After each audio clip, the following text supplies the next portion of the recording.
ครับบ้านในเชื้อกองโอสถนะครับน้ำได้ท่วมบ้านนะครับอยู่ที่หมู่1สันตะลุงนะครับครับเพราะว่า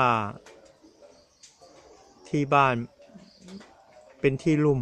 ต่ำครับสร้างความเดือดร้อนให้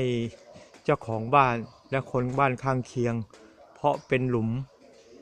ลึกนะครับไม่สามารถที่จะระบายน้ำได้น้ำก็ขังอยู่นี้ทั้งตลอดนะครับครับ